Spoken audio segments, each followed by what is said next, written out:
पिछली वीडियो में हमने डिस्कस किया था मोरल डेवलपमेंट के बारे में और फिर कॉलबर्ग की थ्योरी ऑफ मोरल डेवलपमेंट को डिस्कस किया था, जिसमें 3 लेवल्स को डिस्कस किया है, pre conventional, post conventional and conventional level को। और हर स्टेज में आपके पास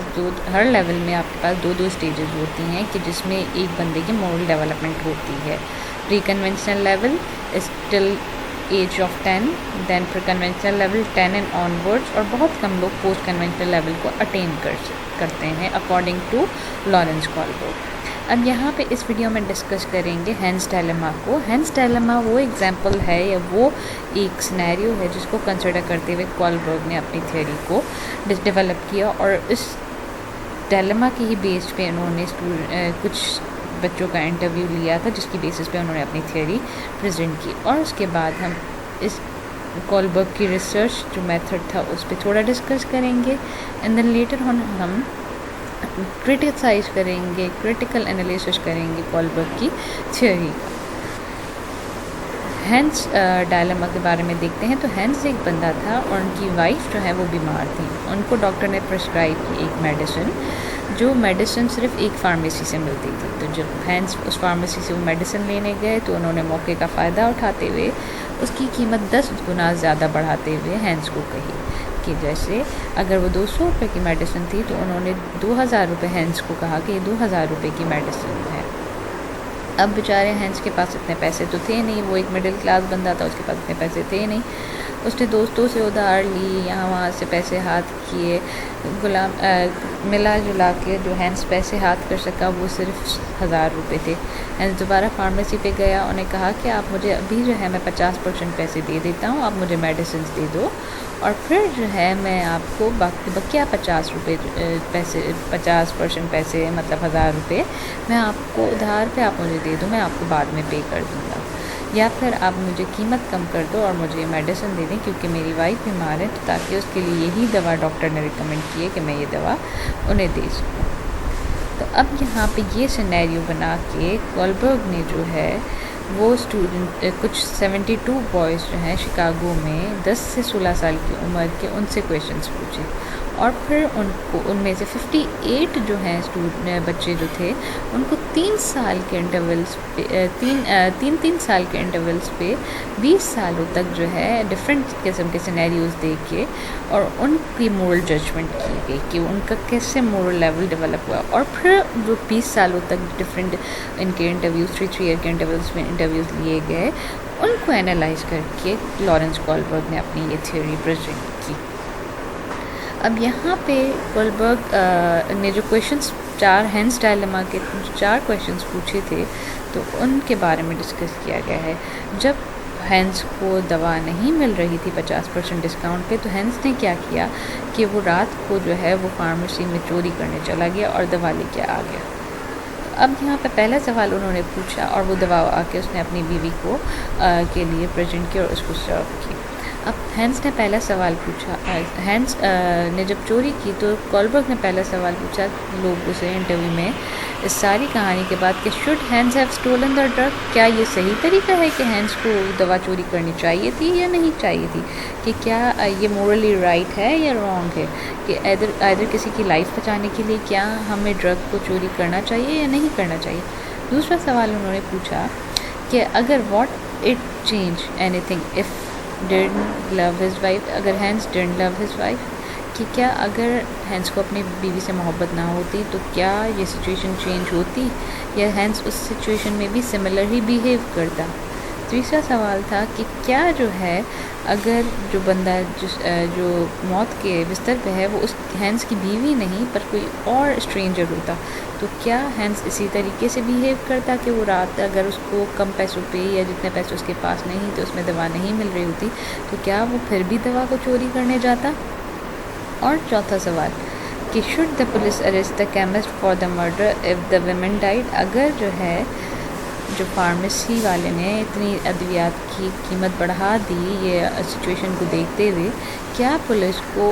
उस फार्मेसी वाले को अरेस्ट करना चाहिए या नहीं करना चाहिए, क्योंकि उसने अपनी मोनोपोली का फ़ायदा लिया, तो क्या उसको ये पुलिस को उसके अरेस्ट करना चाहिए क्योंकि वो भी तो मॉरली बिहेव नहीं कर रहा, उसने मौके का फ़ायदा उठाते हुए उसकी कीमत जो है दवा की कीमत बढ़ा दी थी। तो ये 4 सवाल हैंस डायलेमा से रिलेटेड कोलबर्ग ने जो बच्चे थे, मतलब जो 10 to 16 ईयर्स के बच्चे थे, 72 बच्चे, उनसे ये पूछे और फिर इनके जो आंसर्स मिले, मतलब जो 10 to 16 ईयर्स के बच्चे थे उन्होंने डिफरेंट एज ग्रुप वालों ने डिफरेंट जवाब दिए और इससे ही सिमिलर सिनेरियोज बनाते हुए हर 3 साल बाद उनमें से 72 में से 58 बच्चों को जो है 20 सालों तक उनसे डिफरेंट मोरल डायलेमास के सिनेरियोज प्रेजेंट करते हुए उनसे क्वेश्चंस पूछे और फिर उन क्वेश्चंस को एनालाइज करते हुए उन्होंने स्टेजेस ऑफ मोरल डेवलपमेंट बताएं। अब आप पे आता है कि आप किस स्टेज पे हैं, अगर आप प्री कन्वेंशनल लेवल स्टेज पे हैं, कन्वेंशनल लेवल स्टेज पे हैं या पोस्ट कन्वेंशनल लेवल स्टेज पे हैं। वो ये चीज़ डिटरमाइन करेगी कि आप इन सवालात के क्या जवाब सोचते हैं। अब हम देखते हैं कि कोलबर्ग ने जो मेथड अडॉप्ट किया फॉर द रिसर्च, उस पर क्या मसले मसाइल थे। पहला कि ये जो है वो जो डायलेमा प्रेजेंट किया गया, मतलब जैसे हैंस डायलेमा, वो एक रियलिटी नहीं थी, वो एक आर्टिफिशियल डायलेमा क्रिएट किया गया था। तो जब आर्टिफिशियल डायलेमा क्रिएट किया गया था तो उस पर इकोलॉजिकल वैलिडिटी नहीं आती। दूसरा कि कोलबर्ग के जो सब्जेक्ट्स थे, मतलब जिनको उन्होंने स्टडी किया, जो बॉयज़ थे वो 10 से 16 साल के बच्चे थे। तो हो सकता है कि वो जो है इस सिचुएशन में, जैसे हैंस की वाइफ है, उस सिचुएशन में कभी आया ही ना हो कि उनकी मैरिज हुई ही ना हो उन बच्चों की, तो उनको ये सिचुएशन अपने आप को सिचुएशन में कैसे रख के सोच सकते हैं। तो इस वजह से उनको इस बात का अंदाज़ा ही नहीं हो सकता कि हैंस जो है उसने चोरी क्यों की और कितने वो अपनी वाइफ से लव करता था। तो यहाँ पे ये एक प्रॉब्लम है कि इन्होंने जो डायलेमा लिया वो उन्होंने आर्टिफिशियल डायलेमा मतलब स्टोरी बनाई, और वो स्टोरी जो बनाई लोगों को क्वेश्चन करने के लिए, वो उस स्टेज या उस एज ग्रुप के 10 से 16 सालों के बच्चे के लिए रेलेवेंट नहीं थी। दूसरा, जो सैम्पल है वो बायस्ड है, क्योंकि ये एंड्रोसेंट्रिक जो है मोरालिटी को डिफ़ाइन कर रहा है कि इसमें जो सारे सब्जेक्ट्स लिए गए वो मेल लिए गए, मतलब हैंस भी एक बंदा था, मेल था, और फिर जिनसे क्वेश्चंस किए गए वो भी लड़के थे, लड़कियों को इसमें या वुमेन को इसमें कंसिडर नहीं किया गया। तो यहाँ पे जो कोलबर्ग की थ्योरी है वो एंड्रोसेंट्रिक थ्योरी है, इसमें मेल्स को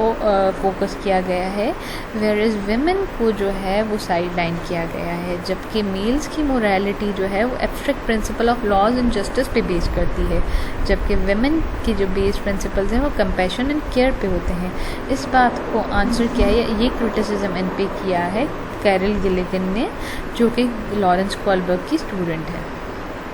तीसरी बात, ये एक हाइपोथेटिकल डायलेमा है, मतलब ये एक रियलिटी नहीं है। पीपल जो है, लोग जो है वो अपने आप को अगर डिफरेंट सिचुएशंस में देखते हैं, रियल लाइफ सिचुएशंस में, तो वो डिफरेंट वे में बिहेव करते हैं, रादर देन कि उनको अगर कोई आर्टिफिशियल सिनेरियो या सिचुएशन दी जाए। तो ये जो हाइपोथेटिकल सिचुएशन बताई गई, तो जो आपके पास आर्टिफिशियल सिचुएशंस बनाई जाती हैं, तो आर्टिफिशियल सिचुएशंस में लोगों को अंदाज़ा हो जाता है कि हम आर्टिफिशियली सिचुएशन या सिनेरियो में, तो ऑब्वियसली वो बेहतर वे में बिहेव करते हैं, रादर देन कि अगर उस ऐसी सिचुएशन वो रियल लाइफ में कन्फ्रंट करते तो उनका वे या बिहेवियर वेरी करता। तो आपके पास जो experimental and real life situation दोनों में डिफरेंस होता है। चौथी बात, ये रिसर्च डिज़ाइन जो है ये प्रॉपर नहीं था, पुअर था, क्योंकि ये जो है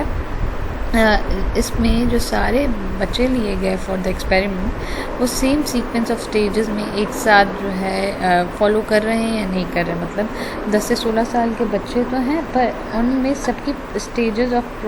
जो प्रोग्रेशन है वो सिमिलर या सेम है या नहीं है। दूसरा, ये क्रॉस सेक्शनल रिसर्च थी, इसका मतलब कि जो है यहाँ पे जो डिफरेंट स्टेजेस के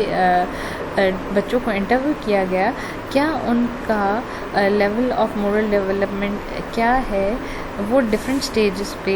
देखने के लिए उन्होंने क्रॉस सेक्शनल रिसर्च की। बेहतर तरीका ये था कि वो सारे बच्चों को फॉलो करते सेम ऑर्डर में सारी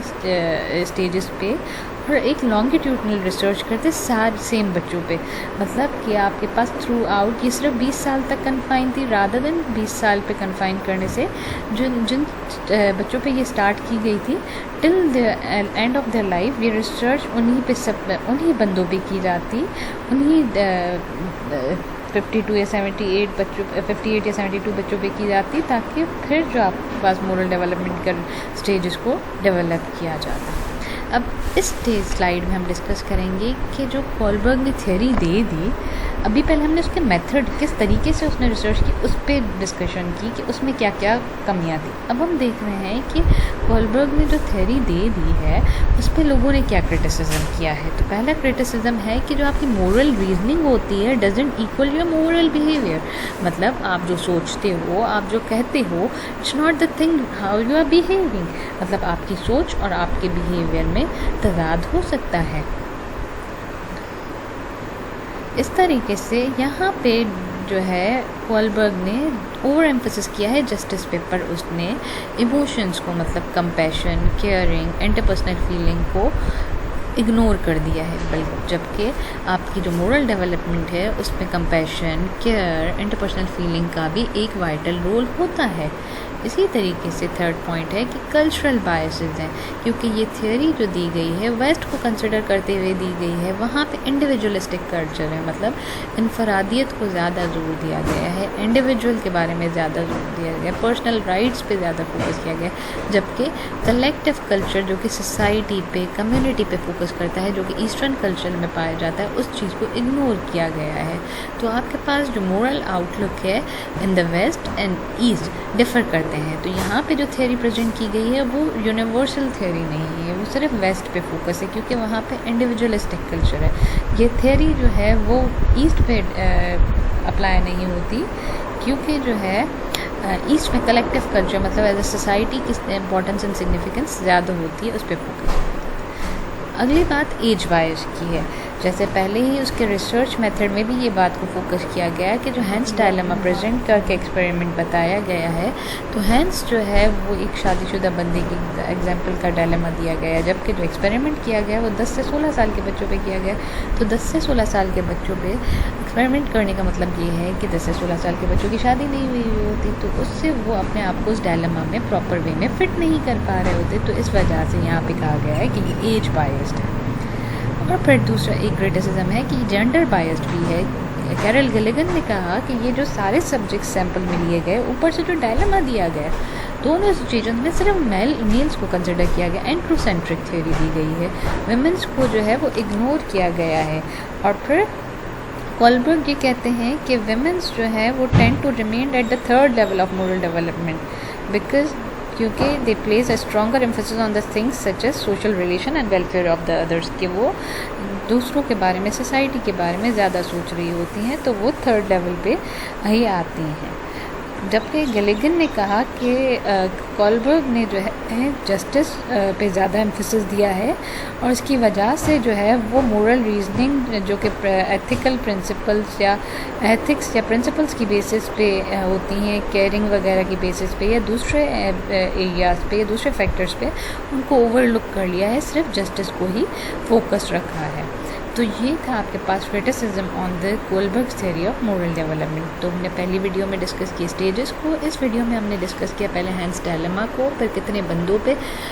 कोलबर्ग ने ये थ्योरी अप्लाई की थी, एक्सपेरिमेंट किए थे जिसकी बेसिस पे उन्होंने ये थ्योरी बताई। फिर हमने देखा कि कोलबर्ग ने जो रिसर्च मेथड अडॉप्ट की उसमें क्या कमियाँ थी, और फिर हमने क्रिटिसिज्म किया है कोलबर्ग की थ्योरी ऑफ मोरल डेवलपमेंट पे। Hope you like this video. Thank you.